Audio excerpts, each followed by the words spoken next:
Halo semuanya, dalam video ini kita akan membahas jalur perdagangan kerajaan maritim di Nusantara pada masa kejayaannya, sekitar abad ke-13 hingga pada abad ke-17.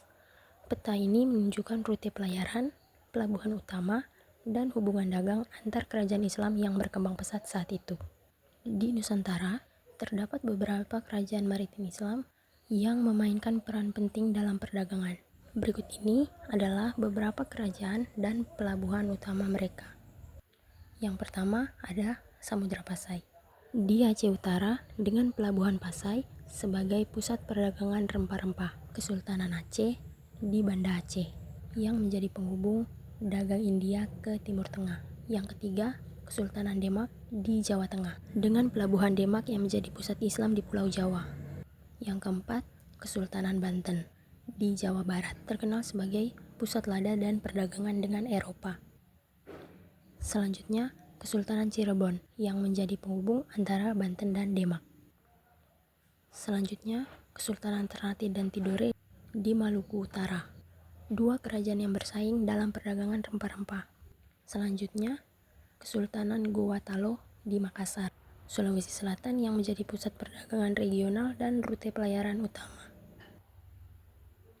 Perdagangan antar kerajaan ini terhubung melalui jalur laut yang ditunjukkan dengan garis putus-putus pada peta. Beberapa jalur utama yang penting yaitu yang pertama, Samudra Pasai, Aceh, Demak, Banten, Cirebon sebagai jalur utama perdagangan di pesisir barat dan utara Jawa. Yang kedua, Demak, Ternate, dan Tidore menunjukkan hubungan perdagangan rempah-rempah dari Maluku ke Jawa. Lalu Ternate dan Tidore ke Gowatalo, jalur yang menghubungkan Maluku dengan Sulawesi sebagai pusat distribusi rempah-rempah. Yang keempat, peta ini menunjukkan bahwa kerajaan-kerajaan Islam di Nusantara memiliki jaringan perdagangan yang luas. Perdagangan ini tidak hanya membawa kekayaan, tetapi juga yang pertama, menyebarkan agama Islam melalui interaksi dengan pedagang dan ulama. Yang kedua, membantu perkembangan kota-kota pelabuhan sebagai pusat ekonomi dan budaya. Yang ketiga, membangun hubungan internasional dengan pedagang dari Arab, India, Tiongkok, dan Eropa. Yang kelima, jalur perdagangan ini menunjukkan bahwa Nusantara bukan hanya pusat perdagangan rempah-rempah, tetapi juga wilayah strategis dalam peradaban Islam dan ekonomi dunia.